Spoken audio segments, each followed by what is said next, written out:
Hey guys, this is Daniel Dessinger again for SearchMatters.com, and today I am taking a look with you at a mobile website, ElijahList.com. This is a website I'm aware of. I have visited this site before, and I know that even though they have updated the site over the past 10 years, the site is still not responsive. In other words, what you see on a desktop view does not change to optimally be viewed on a mobile screen. So what you see here are three main columns of the website, and it's nearly impossible to read anything. I mean, I have to pull the phone away about almost 3 feet away from me to try to read one headline that's listed in these columns. So obviously you can pinch to zoom, so I'm going to do that now. So I can read everything if I do this. And then of course, once I have pinched out to zoom in, I can read something, and then with one finger, I can just scroll up and down, and I can see everything on the page. However, I am going to have to then zoom out and zoom back in. If there's another part of the page that I want to navigate to, I have to zoom back out in order to get a kind of an idea of where it's located, and then I need to zoom back in. So let's just say if there was something in this top corner other than an ad, then I would be zooming in to read it. All right, so the basic premise of the website, let's see, you have the daily word. You have three columns: daily word, breaking Christian news, and then you have ads. And so I know that this site, it functions as like an online ministry, and it provides like prophetic encouragement to people. And I know that people can submit prophetic words and they get reviewed, and depending on some set of criteria, some of those submissions get published on the website, and you can find those here under prophecy, I think. Maybe I'm not. Oh, nope, sorry, under archive. So if you go to archive, you can see like the last 50 things that were published.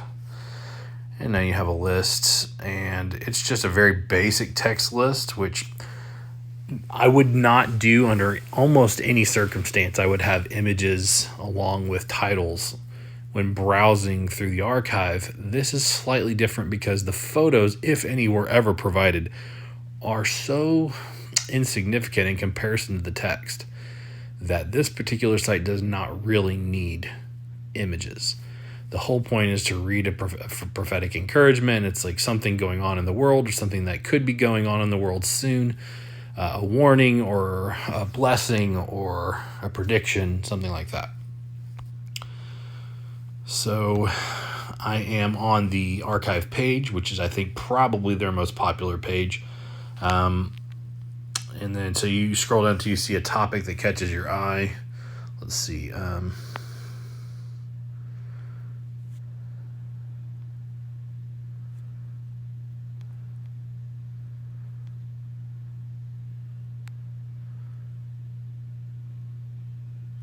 Let's just click over the top season. I don't know. I just randomly picked one.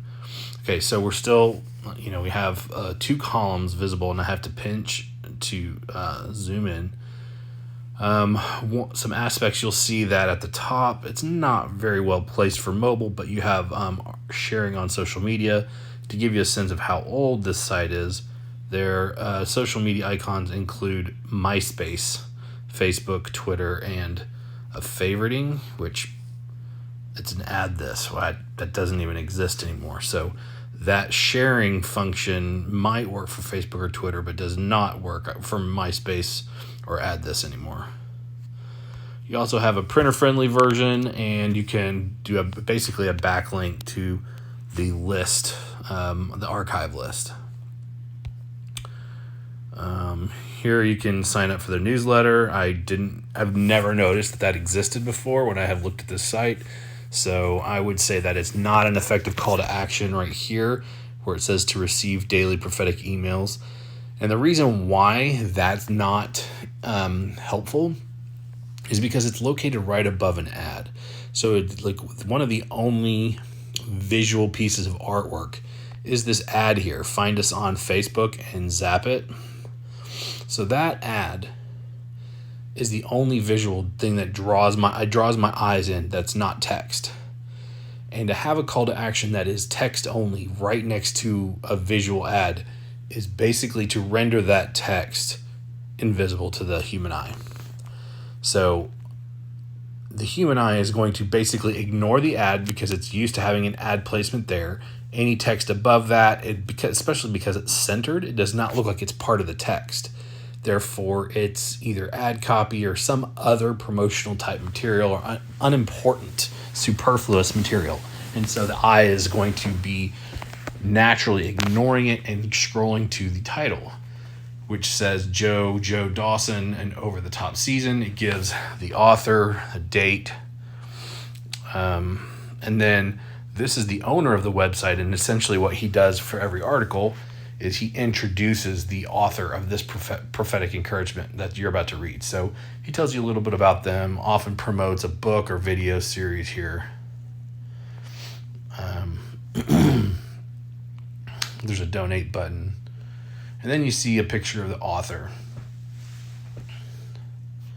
And then you read what they had to say. And there is a photo included. And, the format's not bad. But again, I have zoomed in. This is what it looks like. Sorry. This is what it looks like if I zoom out to the normal page size. So there's this empty blue column because there's only 5 or 6 ads at the top. And they are not shifting down with the scroll. But anyway, so I wanted you to get a sense of how long this text is. Then there, let's see, what do we have? We have another call to action. So for the author, they have an email, a website, a little bio. You have then you have links to Facebook and Zap It for Elijah List. A little button about visiting the store. And they are granting you permission to forward and reprint articles. So they're just basically encouraging sharing. Okay, so going back to the main page, if I'm a first-time visitor, and I'm not sure how relevant this is for this particular website because I actually did a little keyword research for Elijah List before I looked this up for this video, and I would say that the vast majority of keywords driving organic search traffic to this website involve the branding of the website. So it involves Elijah List. Now, it might be Elijah and List, 2 separate words. It might be Elijah List, 1 word that people are searching. It might be like Elijah List prophetic words or Elijah List prophecies or Elijah List store. But whatever it is that they're searching for, it's going to basically revolve around the name of the website.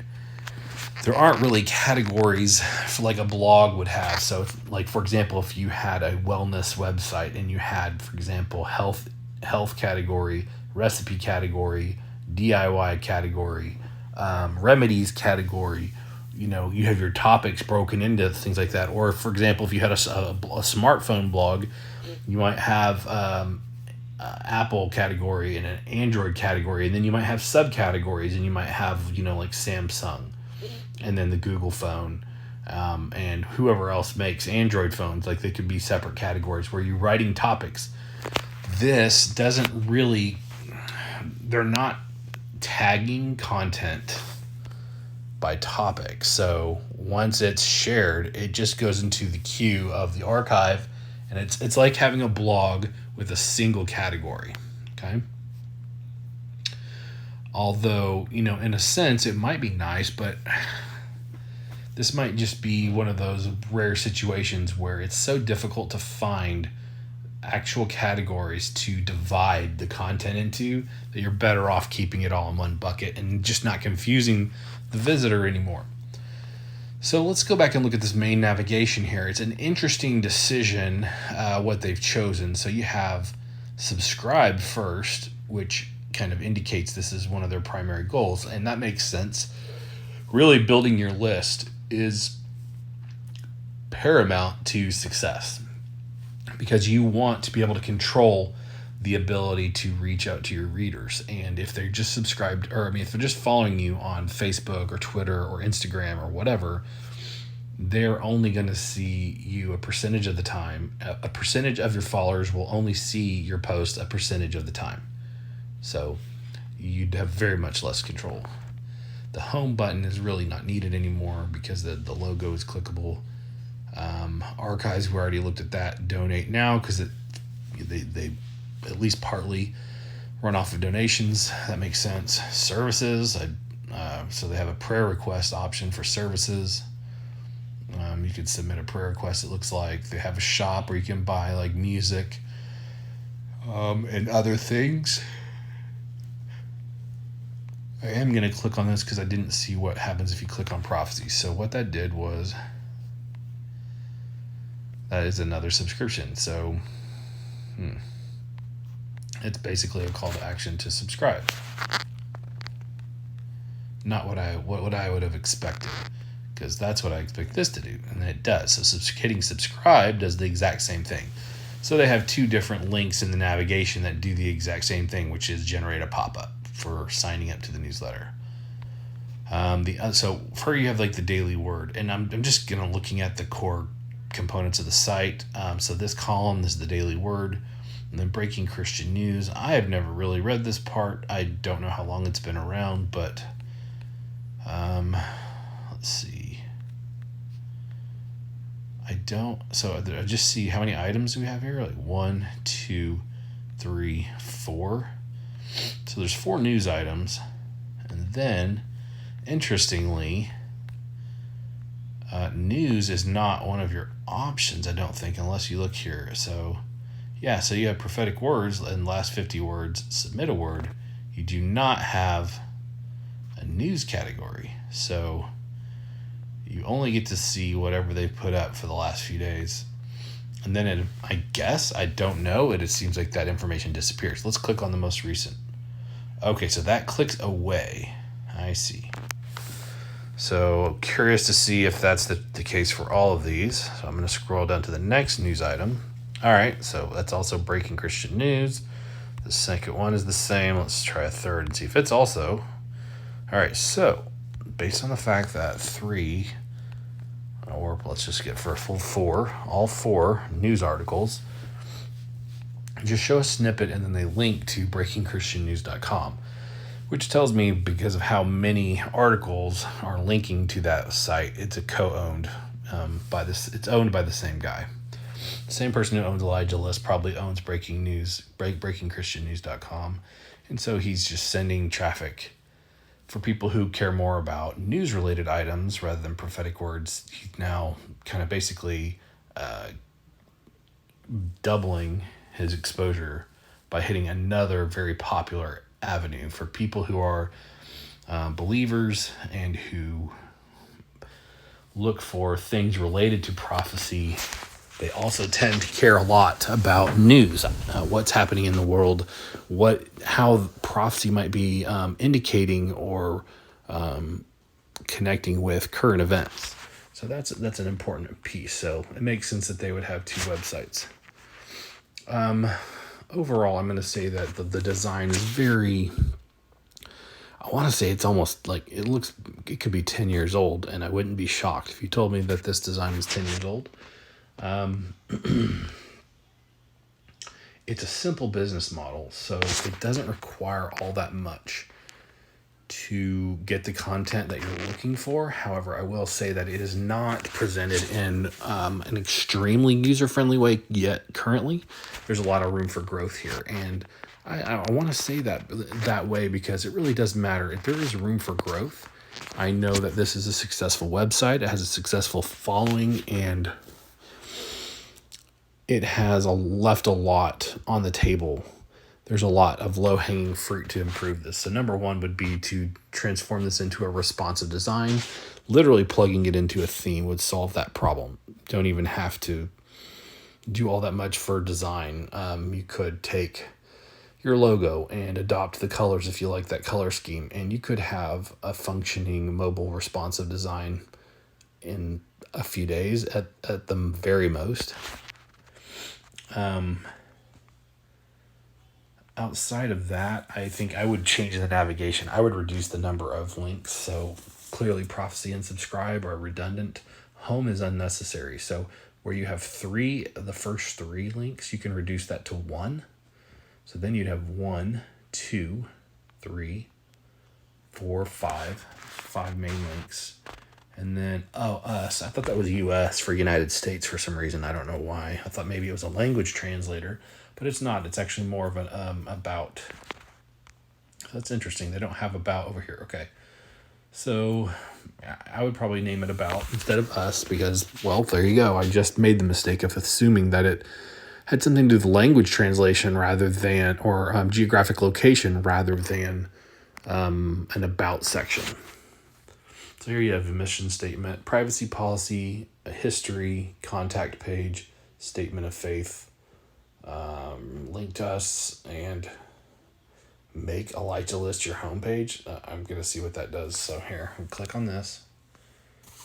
Oh, wow.